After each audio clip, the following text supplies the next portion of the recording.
Entrem a la llar jove per conèixer una de les activitats amb millor acollida entre els menuts. Són les classes d'anglès i ells són els alumnes d'una de les classes que es fan ací al llarg de la setmana. Són classes un poc diferents a les que estem acostumats. Han canviat els llibres per joguets i activitats didàctiques. La primera que fan avui conèixer els aliments. A la caixa tenen tota classe de fruites i verdures. Han d'agafar-les i dir el seu nom en anglès.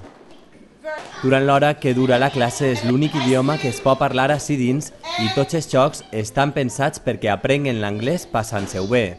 Cuando le das una metodología nueva, una metodología que él se divierte y se aprende, pues luego ya quiere la materia. Y cuando quiere la materia, luego ya a la larga ya no es un problema para él.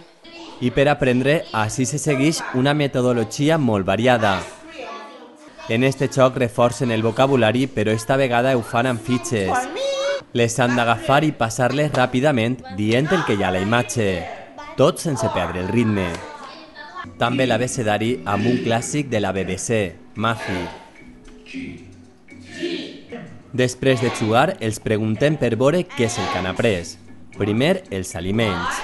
Onion, cebolla,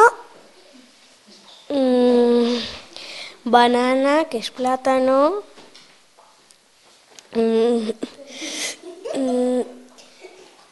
orange, que es naranja, carrot, aubergine, sausages y ya está. Després, un repàs ràpid als números. 1, 2, 3, 4, 5, 6, 7, 8, 9, 10, 11, 12, 13, 14, 15, 16. I no s'oblidem dels colors. Blue, red, purple, red, yellow, blue, green.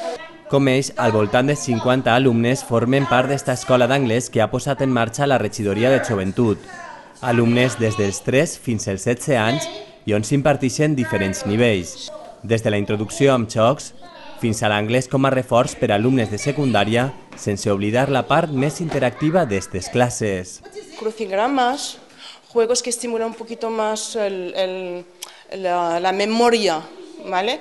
Hacemos crosswords, hacemos ejercicios, trabajamos también con internet, con páginas web, les enseño también cómo pueden utilizar internet para buscar en el diccionario, trabajamos textos, damos conversaciones, siempre que ellos se sienten un poquito a gusto en la clase.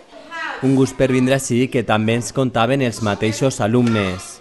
Perquè me gusta, perquè hacen jocs, perquè aprendem anglès. Fem molts jocs i m'ho passa molt bé. El que fem és veure pel·lícules que ho aprenem i també fem molts jocs que s'ho passen molt bé. I com se ho estan passant bé, nosaltres els deixem que continuen aprenent.